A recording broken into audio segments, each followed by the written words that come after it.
My grandfather was actually one of the founding members of the lodge, and my family has been big supporters of the Elks throughout. And when it came time, I was very happy to join the Elks, I guess about 5 or 6 years ago. And now, like I said, as the Exalted Ruler, hope to move the lodge forward with the vision that we all create here today. Also, as he said, I am a nurse by trade. I work in the ICU at the General Hospital here and do the clinical resource educator position. So do some education and research and whatnot as well. And my other gig is I am a air medical crew for STARS. So that is a job that I've held for approximately 6 years. When STARS moved to Regina, they had an application process as you would for any job, and I was fortunate enough to become one of the team members, and we call ourselves air medical crew, and we'll get into that in a little bit here. So each and every one of us that live in Canada at some point in time may need STARS. We live in rural settings where they don't have the facilities to take care of certain types of injuries and things like that, so that's why STARS is sometimes needed. And we say we're the best part of your worst day. So STARS is a nonprofit charitable organization dedicated to providing safe, rapid, highly specialized emergency transport for injured or critically ill or injured patient.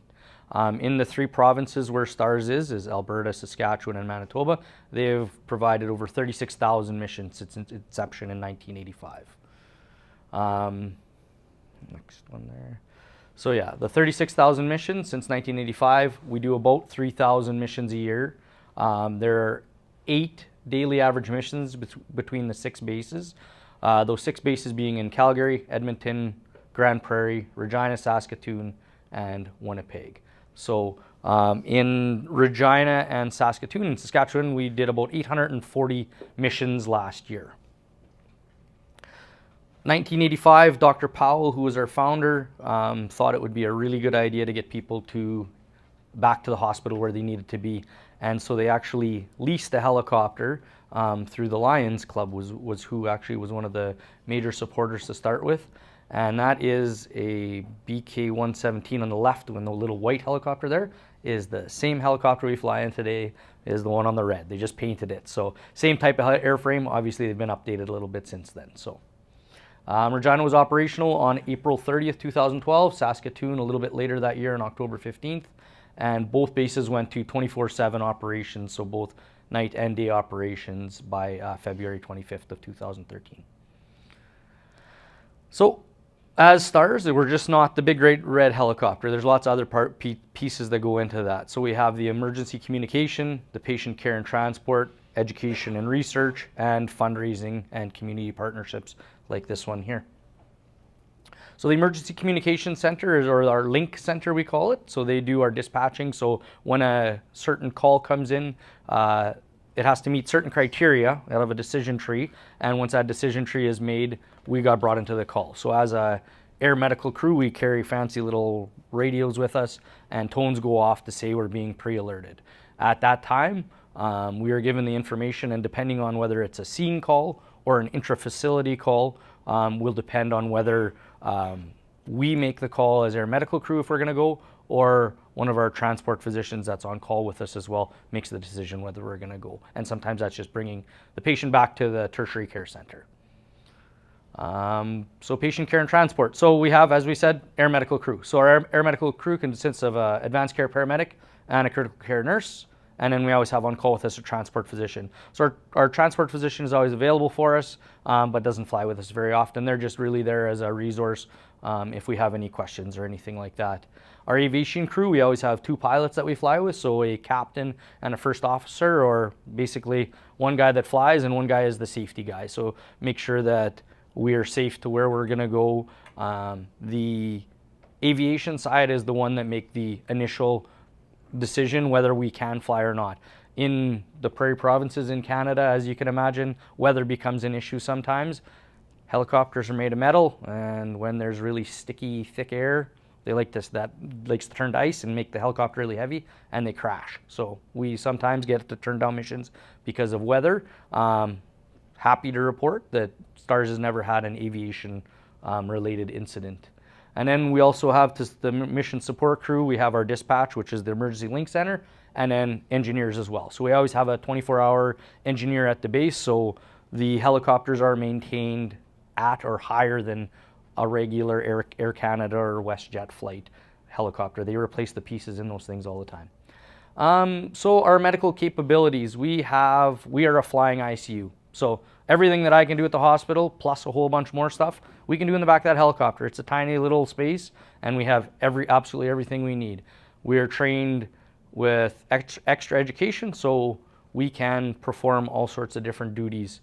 Everything, like I say, from ventilating, so putting breathing tubes in to help breathe with patients that can't breathe. We can read chest x-rays, we can do 12 lead ECGs. We can do blood work in 2 minutes. So when you go to your doctor and they take your blood work, take a week to get back to you, we can get it done in 2 minutes. So we have a real fancy little machine. So when they tell you it takes that long to interpret it, they are full of you-know-what. So to become an air medical crew, it takes a little bit of time and a little bit of effort. We obviously first getting hired. The last position that came available, we had 35 applicants for one position. And so as you can imagine, a little highly sought after position.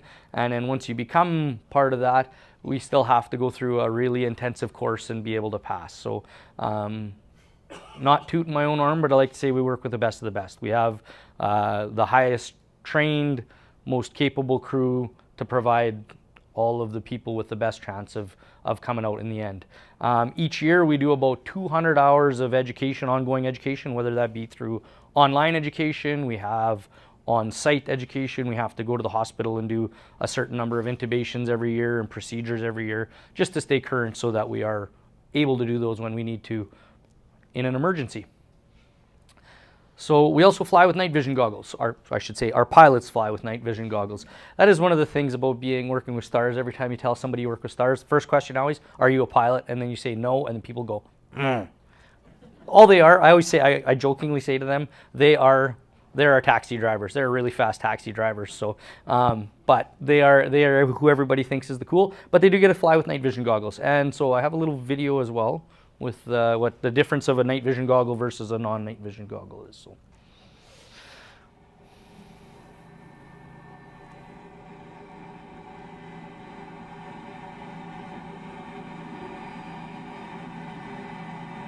There we go.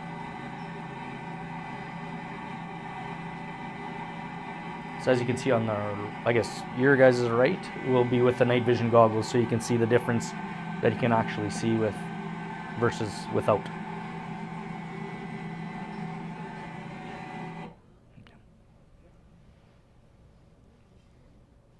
Just really lightens everything up. They can see, like I said, if there's any hazards, whether they be power lines or anything like that when we do search and rescue, it makes it a lot easier to see. So we also do have outreach education. So we have a mobile education unit. That fancy RV bus thing is basically set up as though the helicopter would be set up. So in the back there we have a stretcher with all of our equipment that we have in the helicopter as well, and we go and do outreach. So we go to some of these small healthcare facilities and things like that and do ongoing education, and we try to tailor it to the abilities and education of those people there and try to help everybody improve, because we all, like I said, we're all stars and we all are there for the same reason, and that's caring for the patient.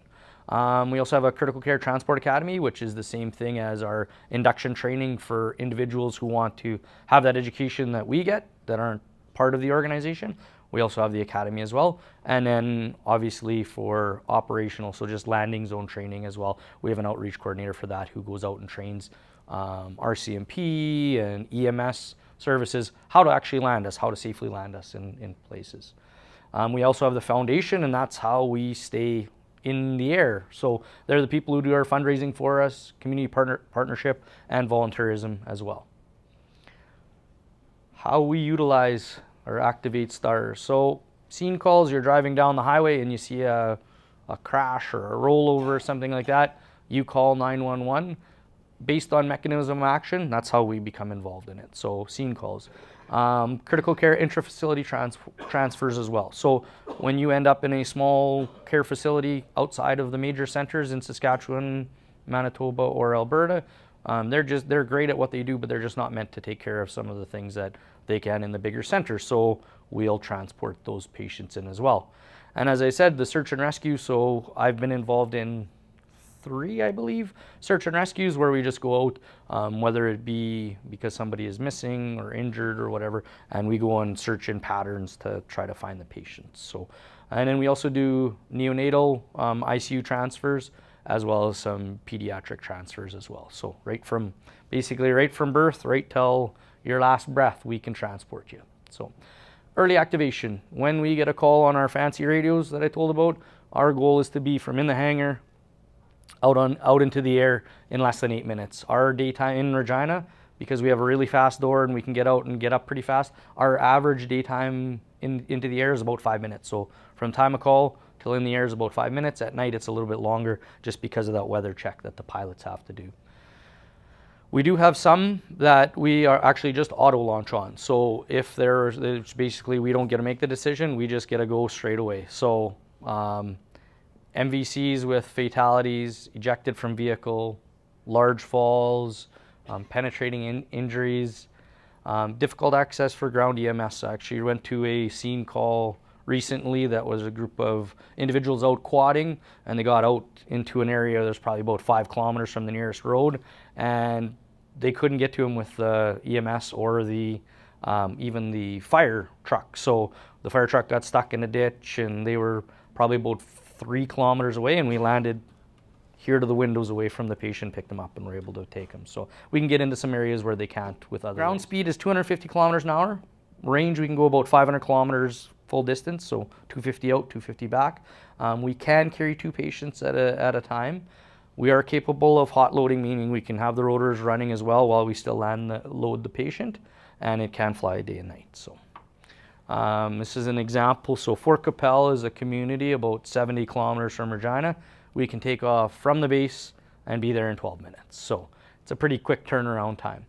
In the Regina General got a helipad in December of 2013, which was absolutely amazing. It cut down on our time to get patients to where they needed to be quite significantly.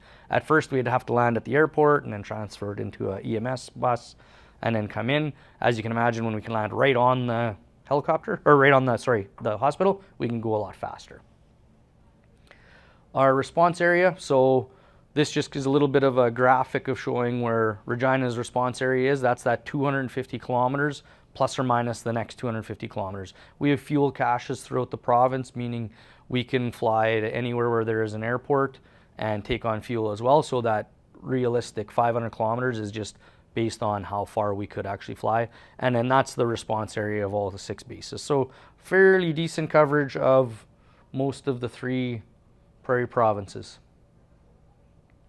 How we are funded. So the STARS Foundation is the fundraising arm of STARS, and all funds raised in each province stays in each province. So funding is met through donations received from individuals, service groups, businesses and corporations, municipalities, and through collaborative agreements with provincial governments. To keep each base open is about $10.5 million a year. So it's not cheap to run our helicopter. A lot of those costs are, like I say, equipment-wise, staffing-wise, education-wise. So that agreement is currently, each province is a little bit different. In Saskatchewan, it's about a 50-50 model. So the government kicks in about 50% of our annual budget, and the rest is raised through fundraising, the lottery, who I'm sure you guys have heard of, and just individual donations. Now I want to talk about my best day ever. I've flown about 250 missions with STARS so far, and each one of those days is a great day. I always say, jokingly say, I got to go on a helicopter ride when I get to go to work. So that's a great day in itself.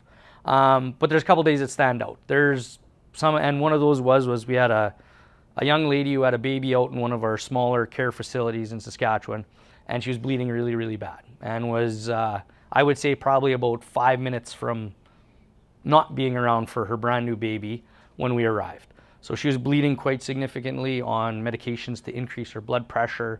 She was very, very sick. So my partner and I went in and assessed her really quickly, and we gave her 6 units of blood from the time we laid eyes on her till we got her back to the Regina General Hospital. So we carry blood on the helicopter, and plus we took the blood that was there at the facility. the neat part about my job of working at the hospital as well is that I flew her one day, and then the next day I got to take care of her as a patient on my ICU unit as well.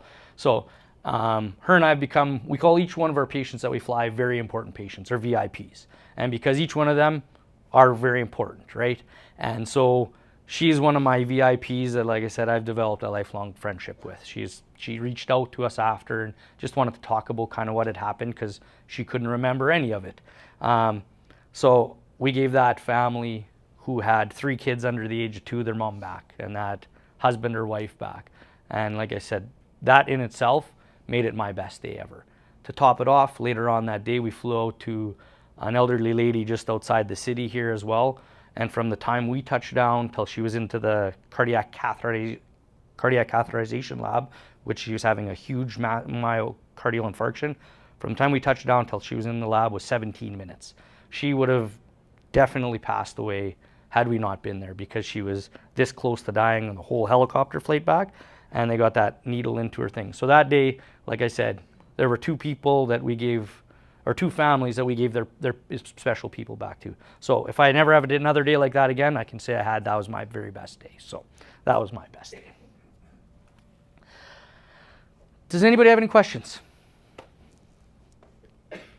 What's the cost to fly? I think it's based on per minute or per... No, so obviously there are costs involved with flying, but the cost to the patient is you get charged the same price you would for a in-town ambulance ride. So it's $325.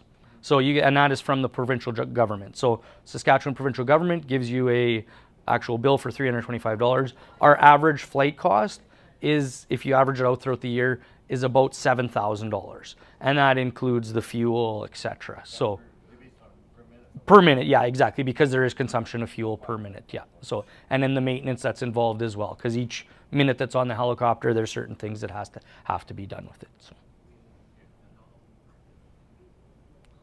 Do you have a timeline for expansion? So that's a very interesting question.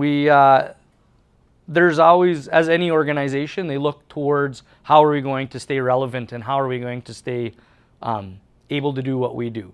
And part of that is looking at expansion. There have been some contracts that came up in other provinces that STARS has bid on, and even look to go into fixed wing operations as well. So those are all operational things that happen throughout the organization. To say, like I said, I don't have a crystal ball, so I can't say know exactly when we're going to expand, and because that is based on provincial contracts and things like that.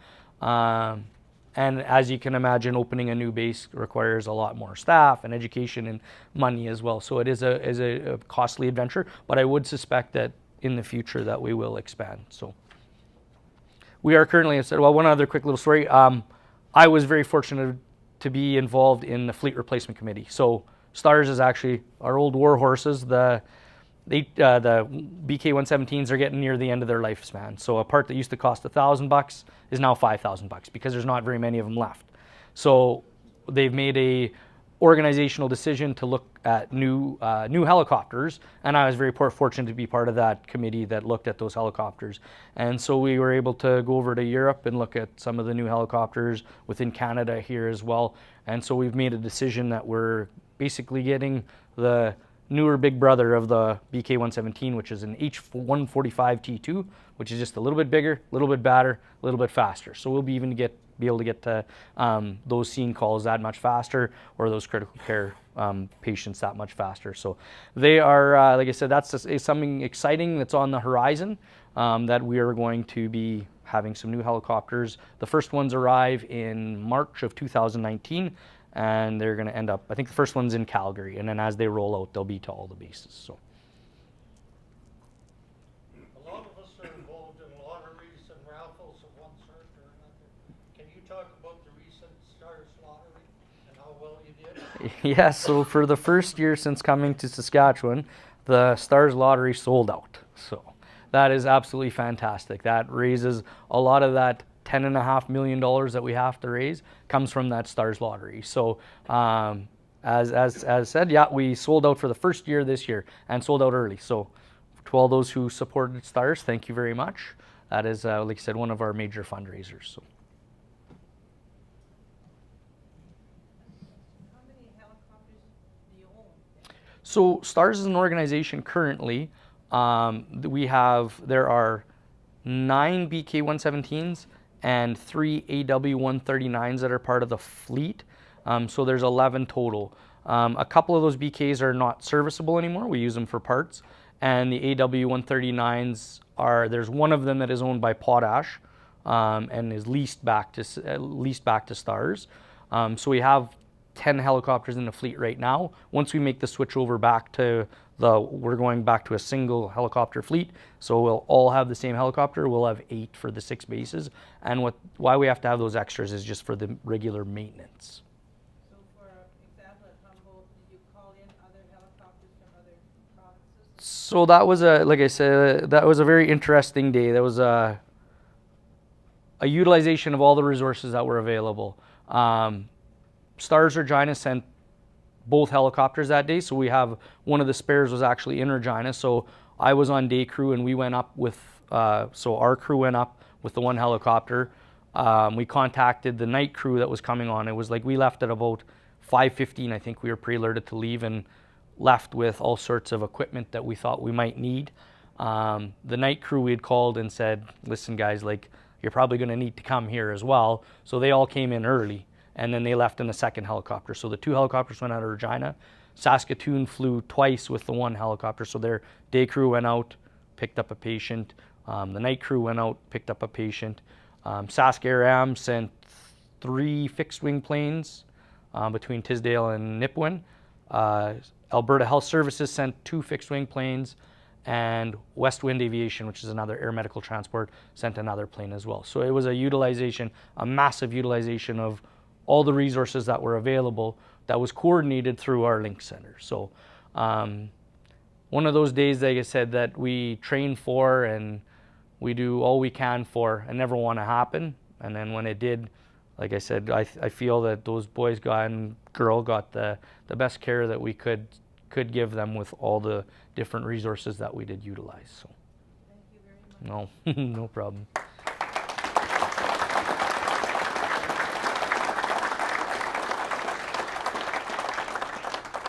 And with that, I would like to thank you guys. It was an honor to be able to come and speak to you. That's my email address up there. If you have any questions or anything like that, please don't hesitate to ask. I do have to bid you adieu, as I am supposed to be at the hospital today. So I was just came real quick to say my little thing to you guys, and enjoy the rest of your convention. Thank you. Thank you, Darren.